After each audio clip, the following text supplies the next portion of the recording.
Andy Johnson. Today I'm going to show you how to use inquiry learning to create authentic writing activities for students. We want writing experiences to be authentic. That's where students are writing for real purposes, just like we do in the real world. Students are writing to express their thoughts or to describe their ideas. This reflects writing that occurs in the real world.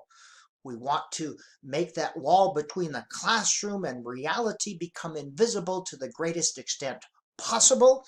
And we don't teach writing as much as we create the experiences where students can learn how to write, can develop their writing skills.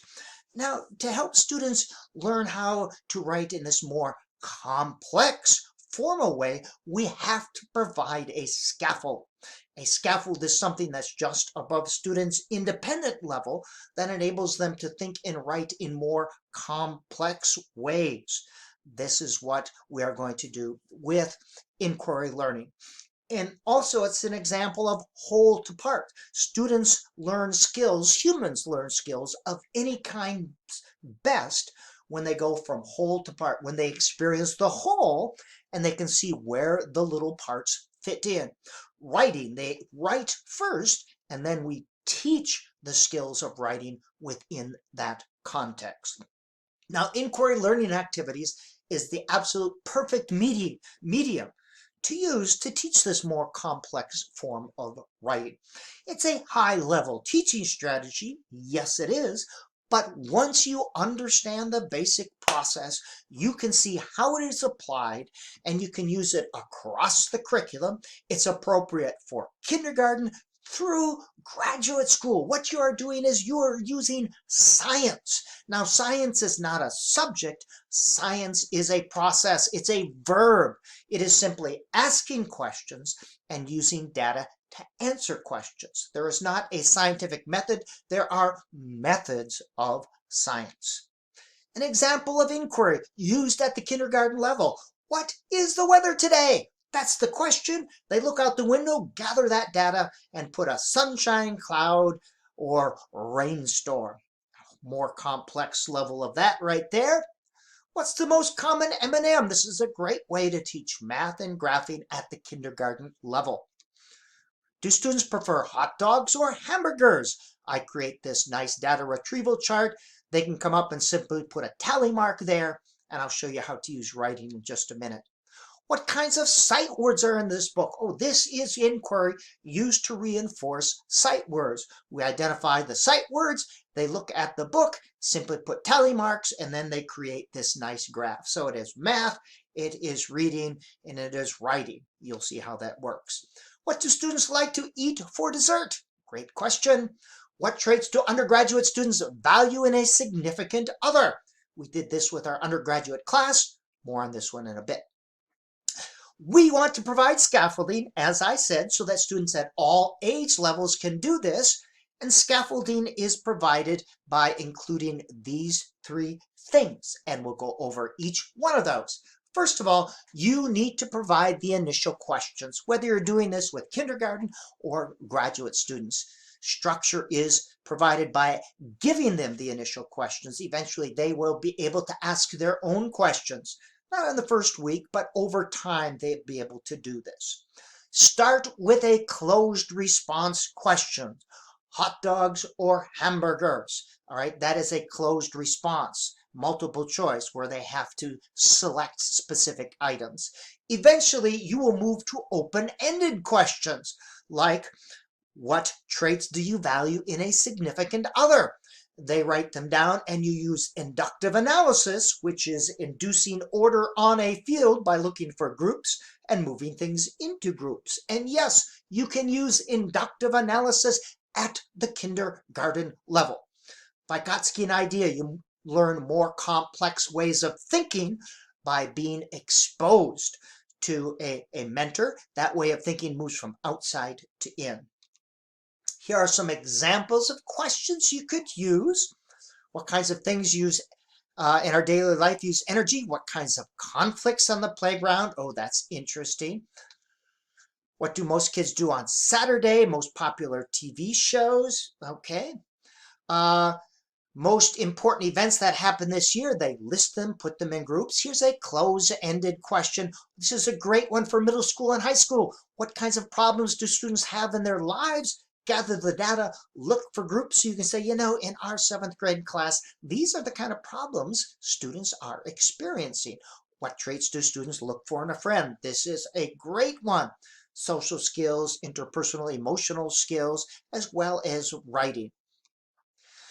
The third part, structure, is provided by creating the initial data retrieval charts. And that is simply a graphic organizer used to collect data. So as a teacher, I have to do this initially.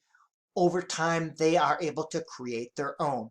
What behaviors occur on the playground? Tally mark, as they observe. What kind of TV shows do students enjoy watching? Males, females, tally marks, they simply ask. What season does our 1st grade class like best? Question. Data retrieval chart. They simply come up and put a tally mark under the correct one, the one that they prefer. Data retrieval chart. Favorite dessert. Tally marks. Males, females. Type of behavior in the study hall. Tally mark. Observe.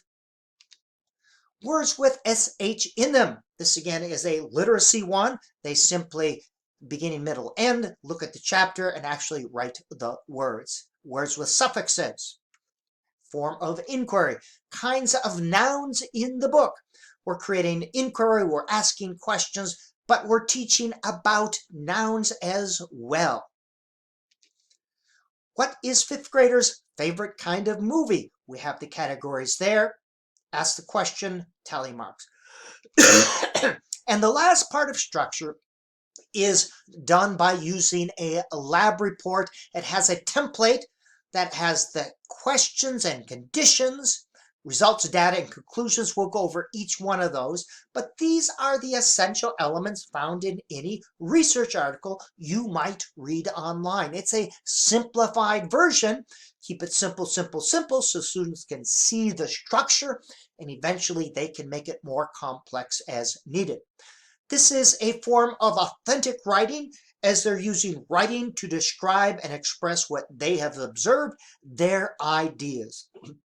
This is done in large group first. You write the lab report together, and I'm going to do this with my undergraduate class. Eventually, they can do it in pairs, or if this is a cooperative learning project, small group, where you have a writer, a thinker, a data collector, etc. This Vygotskian notion that thinking moves from outside to in, you develop more complex forms of thinking by providing a scaffold that is just above their independent level so that they can do this successfully. Keep it simple, simple, simple. The conditions are simply, this is the question, this is how we collected the data, like methodology in a research article. The results, just the data. And the conclusions, this is what it means. For example, our research group wanted to find out what kind of movies 5th grade students like to watch. We created a data retrieval chart, 5 different kinds. At recess time, we asked students what kind of movies were their favorite. Tally marks. You get the idea. Male, female, categories. These are the results. Bing. Comedies are the kinds of movies most 5th grade students like. Going to have a party with both boys and girls. This is the kind of movie we would get. All right. So you see conditions, results, ideas, or conclusions. Basic element of any research article simplified. Example number 2. We are going to do this together in my college course. Our group wanted to find out what traits undergraduate students value in a significant other. That's the question. To collect data, and we're going to actually write this together on a large screen, and they're going to be writing it on their own. The results of this inquiry project are presented below, just the data. Conclusions. The results show that most students males seem to, females. See how I've provided a scaffold for them. Based on this, scaffold, scaffold, scaffold. You can create these topics based on a curriculum. You can also look for hot topics, topics that are of interest to students. What kind of problems do students have? Or with my undergraduate class, traits in a significant other. As well, surveys are a type of inquiry. Inquiry learning, a perfect medium to create these authentic writing activities and to teach students more complex ways of thinking and writing.